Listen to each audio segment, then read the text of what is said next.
Salam Tritunggal. Pertama-tama, Bapak mengucapkan selamat datang untuk siswa-siswi Katolik di SMA Negeri 2 Tanah Toraja.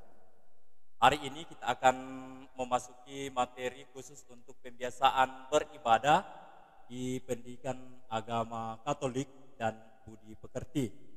Ya, nanti kita akan membaca di dalam kitab suci, secara khusus di dalam kitab Yakobus. Di situ dikatakan bahwa iman tanpa perbuatan pada hakikatnya adalah mati. Nah, orang beriman itu adalah orang yang percaya, betul-betul percaya kepada Allah Bapa, Allah Putra, dan Allah Roh Kudus. Nah, supaya kita tetap diterangi oleh Roh Kudus, maka mari kita mengawali pertemuan kita supaya kita lebih bersemangat. Kita akan bernyanyi dari puji syukur nomor 700, Hai Bangkit Bagi Yesus. Puji syukur nomor 700, Hai Bangkit Bagi Yesus. Hai bangkit bagi Yesus, pahlawan salibnya. Anjungkan penjiraja dan jangan menyerah. Dengan semakin jaya Tuhanmu ikutlah, sehingga tiap lawan berlutut menyembah. Hai bangkit bagi Yesus dan mohon dayanya, tenagamu sendiri tentu tak cukuplah. Kenakan perlengkapan senjata Roh Kudus, berjaga dan berdoa, bersiaplah terus. Mari kita berdoa, kita mengawali dengan tanda kemenangan Kristus. Dalam nama Bapa dan Putra dan Roh Kudus, amin. Ya Allah Bapa, ya Allah Putra, ya Allah Roh Kudus, berlimpah terima kasih kami haturkan kepadamu atas segala kebaikan, berkat yang senantiasa Engkau limpahkan terhadap kami semua. Saat ini Tuhan, kami akan memulai kegiatan kami, proses MPLS di SMA Negeri 2 Tanah Toraja, secara khusus dalam pembiasaan beribadah agama Katolik. Hadirlah Engkau bersama-sama dengan kami, agar seluruh rangkaian kegiatan kami pada pagi hari ini dapat kami lalui, dapat kami laksanakan seturut dengan kehendak-Mu. Berkati kami semua, ampuni kami yang sering membuat kesalahan. Terimalah doa dan harapan kami yang kami sampaikan kepadamu dengan pengantaraan Kristus Tuhan dan Juru Selamat kami, yang hidup dan berkuasa Allah kini dan sepanjang segala masa. Amin. Dalam nama Bapa dan Putra dan Roh Kudus. Amin. Iya, seperti pada materi-materi sebelumnya, para teman-teman guru telah membawakan materinya dan berharap bahwa siswa-siswi Katolik, calon siswa-siswi Katolik yang akan menempuh pendidikan di SMA Negeri 2 Tanah Toraja selama kurang lebih 3 tahun di tempat ini, berharap bahwa karakter dan iman itu sejalan dimanapun dan kapanpun, khususnya ketika memasuki lokasi yang sangat kita cintai, yang sangat kita banggakan di SMA Negeri 2 Tanah Toraja. Dalam awal pertemuan kita pada pagi hari ini, Bapak tadi mengatakan bahwa di dalam kitab Yakobus, khususnya dalam kitab Yakobus pasal 2 ayat 14 sampai ayat dengan 22, nanti Bapak akan bacakan, dan di situ nanti kita ambil hikmah, akan kita ambil seluruh pembelajaran yang akan menjadi pedoman kita sebagai orang yang beriman. Kitab Yakobus pasal 2 ayat 14 sampai 23. Iman tanpa perbuatan pada hakikatnya adalah mati. Apakah gunanya saudara-saudaraku jika seorang mengatakan bahwa ia mempunyai iman, padahal ia tidak mempunyai perbuatan? Dapatkah iman itu menyelamatkan dia? Jika seorang saudara atau saudari tidak mempunyai pakaian dan kekurangan makanan sehari-hari, dan seorang dari antara kamu berkata, "Selamat jalan, kenakanlah kain panas dan makanlah sampai kenyang," tetapi ia tidak memberikan kepadanya apa yang perlu bagi tubuhnya, apakah gunanya itu? Demikian juga halnya dengan iman. Jika iman itu tidak disertai perbuatan, maka iman itu pada hakikatnya adalah mati. Tetapi mungkin ada orang berkata, "Padamu ada iman dan padaku ada perbuatan." Aku akan menjawab dia, "Tunjukkanlah kepada aku imanmu itu tanpa perbuatan, dan aku akan menunjukkan kepadamu imanku dan perbuatan-perbuatanku." Engkau percaya bahwa hanya ada satu Allah saja, itu baik. Tetapi setan-setan pun juga percaya akan hal itu dan mereka gemetar. Hai manusia yang berhala, maukah engkau mengakui sekarang bahwa iman tanpa perbuatan adalah iman yang kosong? Bukankah Abraham bapa kita dibenarkan karena perbuatan-perbuatannya ketika ia mempersembahkan Ishak anaknya di atas mezbah? Kamu lihat bahwa iman bekerja sama dengan perbuatan-perbuatan, dan oleh perbuatan-perbuatan itu iman menjadi sempurna. Dengan jalan demikian, genaplah nas yang mengatakan, "Lalu percayalah Abraham kepada Allah, maka Allah memperhitungkan hal itu kepadanya sebagai kebenaran. Karena itu Abraham disebut sahabat Allah." Demikianlah sabda Tuhan. Anak-anakku beserta MPLS yang berbahagia di dalam Tuhan. Iman tanpa perbuatan pada hakikatnya adalah mati. Pada hakikatnya adalah kosong. Kita sebagai orang yang percaya tentulah menginginkan untuk memiliki ilmu setinggi-tingginya. Bung Karno kan pernah mengatakan bahwa gantungkanlah cita-citamu setinggi langit.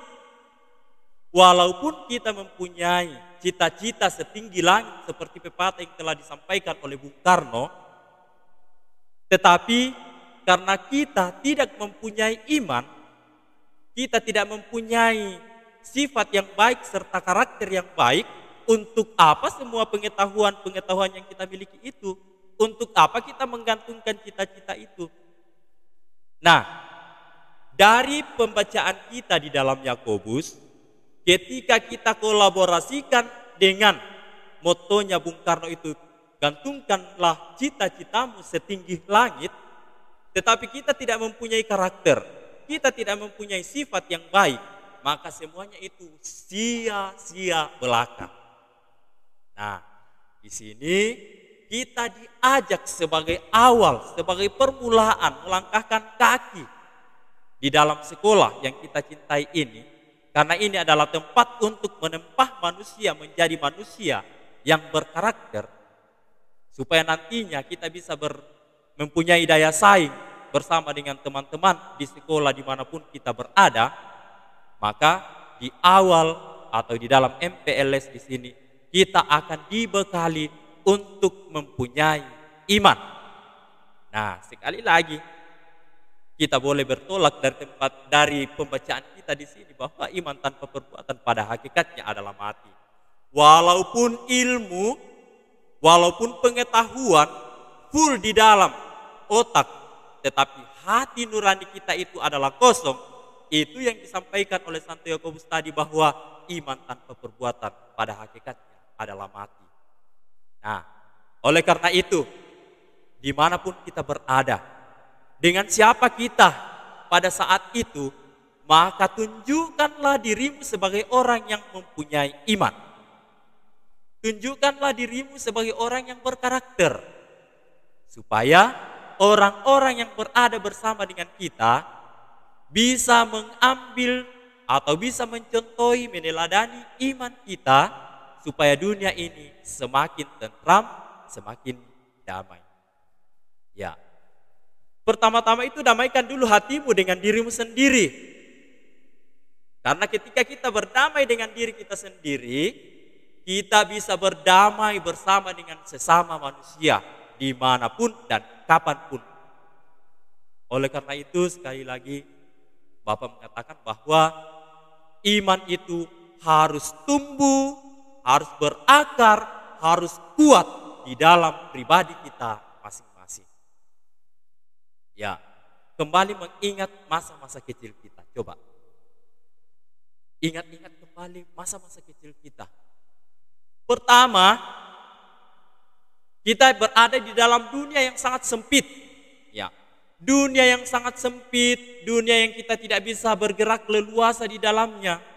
Tetapi dunia yang sangat sempit itu, kita tidak pernah merasakan satu kegelisahan satupun.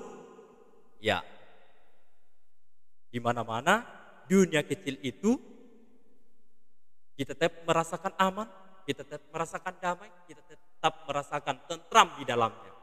Mengapa hal itu terjadi? Karena ada yang selalu menjaga kita, yaitu seorang ibu. Dunia yang kecil yang dimaksudkan di sini adalah di dalam rahim. Nah, pernahkah kita mengeluh di dalamnya? Pernahkah kita merasa kesakitan di dalamnya? Tidak pernah. Karena ada yang menjaga kita. Tidak mungkin ibu itu mengatakan keluarlah dulu nak, saya akan pergi ke situ, saya akan pergi ke sana dan lain sebagainya. Tidak, kita tetap merasa tentram, aman di dalamnya. Kemudian setelah tiba waktunya kita keluar dari dunia yang sangat sempit itu untuk masuk ke dalam dunia yang sangat luas. Itulah dunia yang kita pada saat ini. Dunia yang penuh dengan penderitaan ketika kita tidak bisa membawa diri kita sebagaimana diri atau tubuh yang kita alami pada saat ini. Nah, itulah fungsinya kita dibekali pada saat ini. Bagaimana kita membawa diri kita di dalam dunia yang penuh kepanaan ini. Sedikit-sedikit kita sakit. Sedikit-sedikit kita merasa kekurangan dan lain sebagainya. Oleh karena itu, setelah kita menempuh dunia yang kedua, kita akan masuk ke dalam dunia yang ketiga. Dunia yang ketiga itu kita disiapkan dua tempat. Yang pertama, dunia di mana Allah menjadi raja. Dan di dalam dunia di mana Allah meraja di dalamnya bersama dengan para kudus, bersama dengan para malaikat, kita pun akan diangkat menjadi orang-orang kudus. Tetapi itu berdasarkan dengan bekal yang kita bawa di dalam dunia yang kedua. Nah, dunia yang kedua itu di dalamnya kita bersosialisasi dengan alam, kita bersosialisasi dengan ciptaan lain, kita bersosialisasi dengan sesama manusia. Oleh karena itu, di dalam surat Yakobus selalu diulang di situ bahwa iman tanpa perbuatan pada hakikatnya adalah mati. Ilmu setinggi-tingginya yang kita miliki, tetapi kita tidak aplikasikan dengan baik di dalam dunia, maka itu sia-sia belaka. Nah, jadi anak-anakku sekalian, pada saat ini kita kembali mengingat secara khusus dalam ajaran gereja Katolik. Dalam ajaran gereja Katolik, sumber ajaran resminya itu bersumber dari kitab suci. Itu pertama. Yang kedua dari tradisi.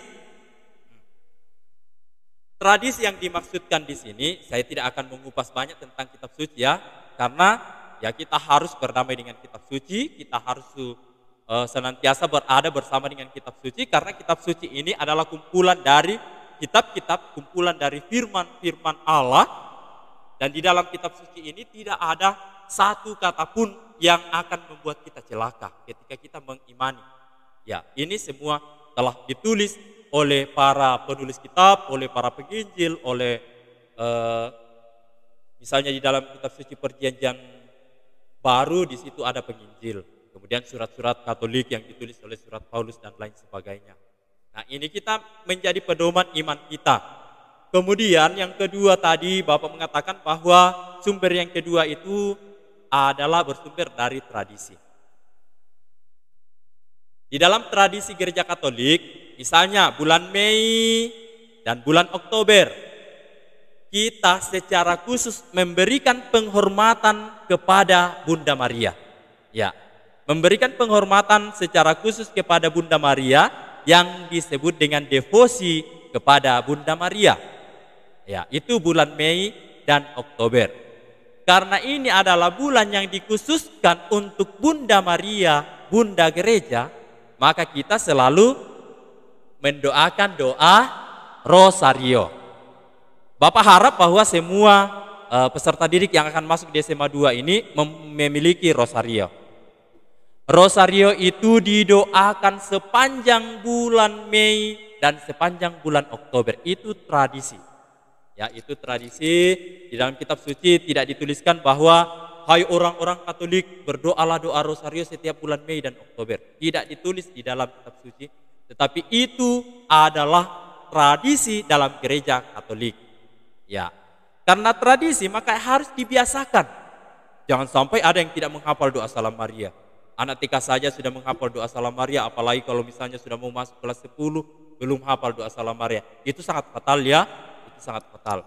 Ini doa Rosario itu dilambangkan bahwa ini adalah rangkaian bunga mawar yang dipersembahkan kepada Bunda Gereja, kepada Bunda Maria. Nah, bunga mawar itu adalah bunga yang sangat harum.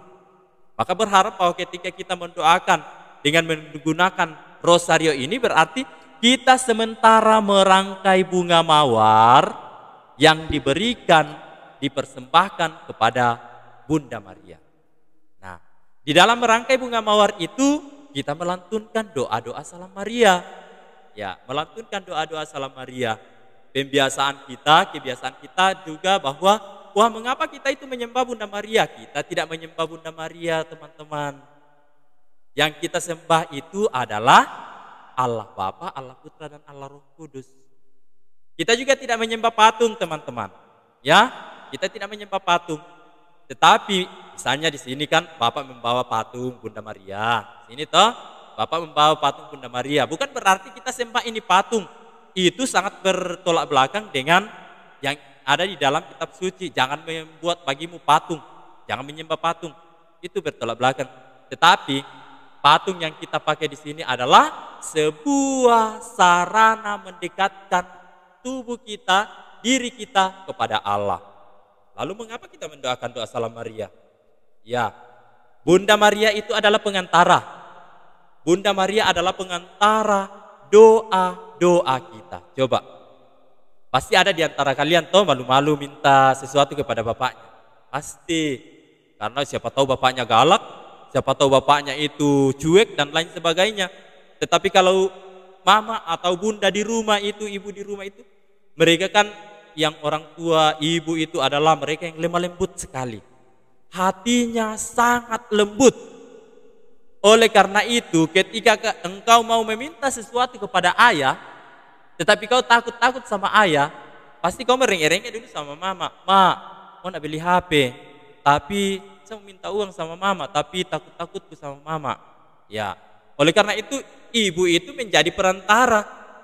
Kasih tahu uang itu dia mau beli HP untuk pembelajaran daring di sekolahnya. Nah, itu hampir sama dengan doa-doa yang kita sampaikan kepada Allah Bapa, Allah Putra, dan Allah Roh Kudus melalui perantaraan Bunda Maria, dan Maria sebagai orang kudus ini menyampaikan semua permohonan kita kepada Allah Bapa. Oleh karena itu, secara khusus bulan Mei dan Oktober itu dijadikan sebagai tradisi, sebagai kebiasaan orang Katolik untuk mendoakan doa atau memberikan devosi kepada Bunda Maria. Coba, bulan Mei dan Oktober pasti ada yang ingat. Oh, bulan Mei saya pergi ke Santung untuk ziarah Bunda Maria. Saya pergi ke Penak Mamasa memberikan dan lain sebagainya. Pergi ke Buntu Burake di sana. Di situ kan ada Gua Maria. Di situ memberikan doa-doa kepada Allah Bapa, kepada Tuhan Yesus melalui perantaraan Bunda Maria. Jadi kita orang Katolik tidak menyembah patung ya. Nanti bertolak belakang nanti dalam kitab suci. Jangan membuat bagi patung untuk disembah dan lain sebagainya. Itu sebagai perantara. Lanjut, Bapak mengatakan bahwa di dalam gereja Katolik itu ada waktu-waktu khusus untuk berdoa. Ya, kalau teman-teman kita di Muslim itu ada 5 waktunya. Ada 5 waktu dan pada saat itu mereka harus berdoa pada waktu-waktu tertentu. Di dalam gereja Katolik juga ada kebiasaan kita untuk berdoa secara khusus dalam setiap harinya. Ya, dalam setiap harinya itu ada doa-doa yang dikhususkan pada waktu-waktu tertentu. Oleh karena itu, kalau misalnya ada di antara kalian yang belum tahu bahwa ada waktu-waktu khusus untuk berdoa, Bapak tekankan di sini. Jam 6, jam 12 siang, jam 6 sore. Di situ ada yang disebut dengan doa Angelus. Sekali lagi Bapak mengatakan, pembiasaan atau kebiasaan kita di dalam gereja Katolik menjadi tradisi. Jam 6 pagi, jam 12 siang, jam 6 sore, itu ada doa khusus yang disebut dengan doa Angelus. Apa itu doa Angelus? Doa Angelus itu adalah doa kepada malaikat pelindung. Ya, doa Angelus itu adalah doa kepada malaikat pelindung. Nah, pasti ada di antara kalian yang dekat dengan paroki, misalnya paroki Makale toh, paroki Getengan, paroki Sangala, paroki Rembon, paroki Rantetayo dan lain sebagainya. Coba perhatikan, mungkin ada yang tidak pernah memperhatikan. Jam 6 pagi kenapa bunyi lonceng di gereja? Kenapa jam 12 itu bunyi asar dari masjid di atas, bunyi juga lonceng di paroki? Kenapa jam 6 sore itu bunyi juga lonceng? Itu ditandakan supaya kita diingatkan untuk berdoa Angelus pada saat itu. Ya, pengalaman kami di paroki Makale ya, ketika kami latihan entah itu di lapangan, entah itu di lumbung, entah itu di teras gereja, pas bunyi lonceng semua kegiatan harus berhenti. Mengapa berhenti? Karena khusus di situ kita berdoa Angelus. Ya, itu di situ ya. Jadi kalau misalnya ada yang belum hafal doa Angelus, ada di dalam buku puji syukur. Sini, ada di dalam buku puji syukur.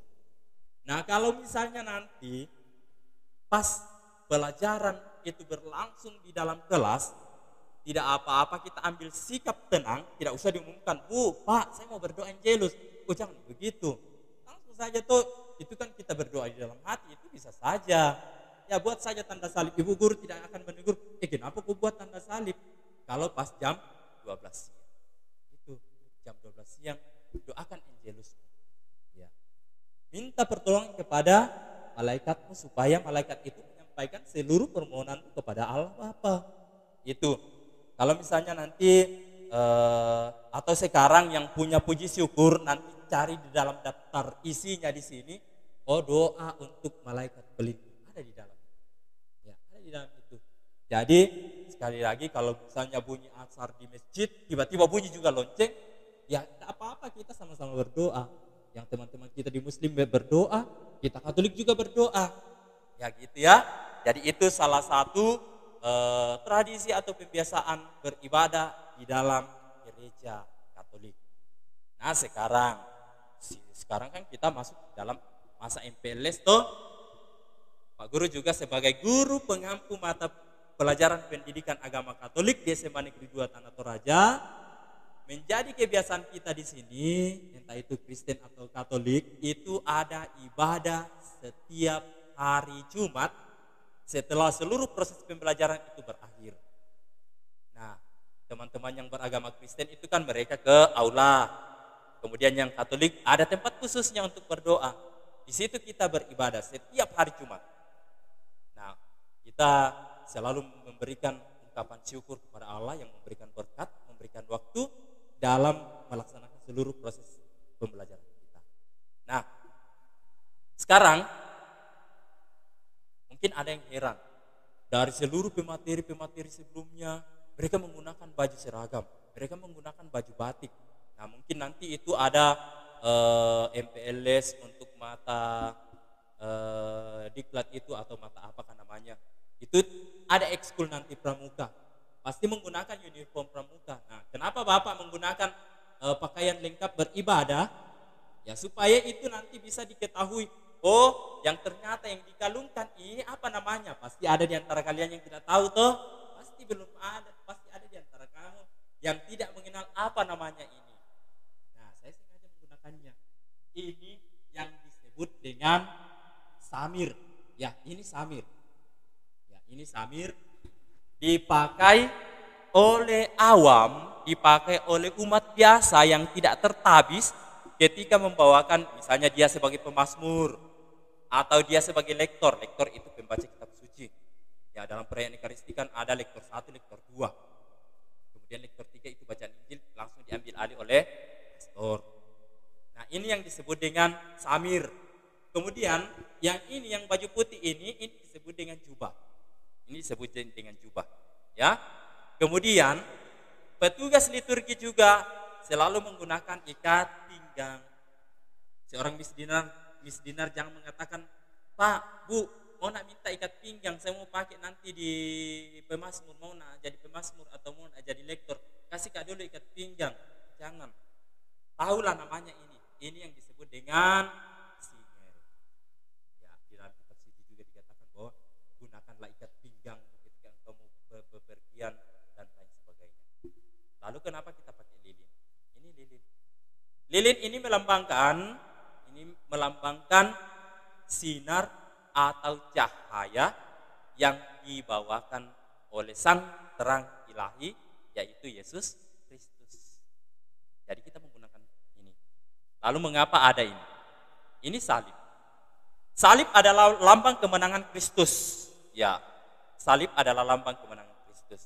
Ketika saya mengajar dan pas materinya tentang salib, di situ saya gambarkan bahwa salib ini adalah penghubung antara manusia yang berdosa dengan Allah. Bukankah kita mengetahui bahwa ketika di dalam Taman Eden, di dalam Taman Firdaus, terjadi keretakan antara Allah dan manusia. Nah, setelah terjadi keretakan antara Allah dan manusia, Allah memberikan janji bahwa suatu saat aku akan memberikan penolong kepadamu di dalam diri Yesus Kristus. Nah, setelah itu Yesus menderita, Yesus wafat, akhirnya bangkit pada hari yang ketiga. Pada hari yang ketiga dia dibangkitkan dari antara orang mati. Ya. Nah, kalau misalnya Yesus ini yang tersalib tidak bangkit pada hari yang ketiga, mungkin hampir sama dengan bacaan kita pada pagi hari ini. Iman tanpa perbuatan pada hakikatnya adalah mati. Yesus ketika dia tidak bangkit dari antara orang mati, maka sia-sialah iman kepercayaan kita kepada Yesus. Tapi kan Yesus bangkit dari antara orang mati. Dia bangkit, setelah itu dia naik ke surga. Setelah 10 hari di surga, dia mencurahkan Roh Kudus yang kita peringati pada hari raya Pentakosta. Tahu arti kata penta kah? Penta artinya 5. Jadi Pentakosta itu artinya hari yang ke-50. Di dalam kitab suci juga ada disebut dengan kitab Pentateuk. Ya, kitab Pentateuk didahului dengan kata penta. Penta artinya 5. Pentateuk artinya 5 kitab pertama di dalam Perjanjian Lama. Itu kitab Kejadian, Keluaran, Imamat, Bilangan, dan Ulangan. Nah itu semua. Nah anak-anakku sekalian yang berbahagia yang sementara mengikuti MPLS, masih banyak yang akan kita ceritakan sebenarnya pada saat ini. Tetapi nanti dalam proses pembelajaran, ketika masih ada di sini yang Bapak kurang-kurang memberikan arahan, nanti dalam proses pembelajaran nanti tanya, Pak kenapa ini, Pak kenapa ini, dan lain sebagainya ya.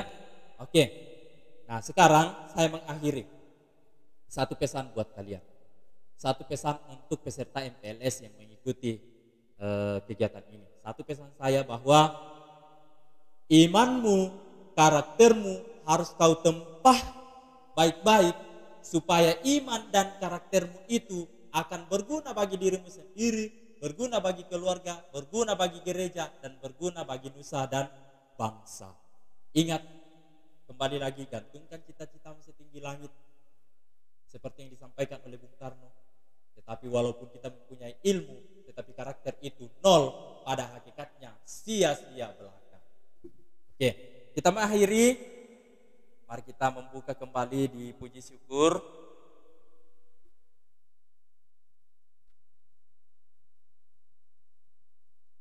Kita memberikan penghormatan secara khusus kepada Bunda Maria. Kita menyanyikan puji syukur di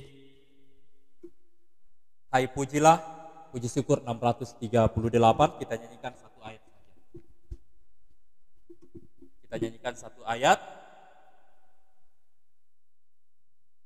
Hai pujilah segala bangsa, Maria Bunda penebus. Tak ada makhluk yang mulia sebagai Bunda yang kudus. Oh ingatlah ya Bundaku, doakan kami anakmu. Oh ingatlah ya Bundaku, doakan kami anakmu. Mari kita berdoa. Tiada hentinya kami bersyukur kepada Tuhan karena kebaikan berkat yang Engkau berikan kepada kami, sehingga dalam materi MPLS pembiasaan beribadah agama Katolik di SMA Negeri 2 Tanah Toraja dapat kami lalui dengan baik. Kami mohon kepadamu Tuhan, hidupkanlah iman kami agar iman yang tumbuh berakar dan berkembang di dalam diri kami dapat aktualisasikan di dalam lingkungan kepada sesama dimanapun kami berada. Berkati kami semua Tuhan, kuatkan kami, berikan ilmu yang baik yang dapat kami pakai untuk mencapai cita-cita kami. Ya Bunda Maria, Bunda yang selalu berbelas kasih kepada kami, doakanlah kami selalu agar kami kuat di dalam dunia ini. Doa ini kami sampaikan kepadamu dengan pengantaran Kristus Tuhan dan Juru Selamat kami yang hidup dan berkuasa kini dan sepanjang masa. Amin. Tuhan beserta kita sekarang dan selama-lamanya. Semoga kita sekalian senantiasa dibimbing dan diberkati oleh berkat Allah yang Maha Kuasa, dalam nama Bapa dan Putra dan Roh Kudus. Amin. Pada siang hari ini berharap bahwa iman yang ada di dalam tubuh ini, di dalam jiwa ini dapat kita pakai untuk mencari keabadian kekal. Salam Tritunggal. Selamat siang.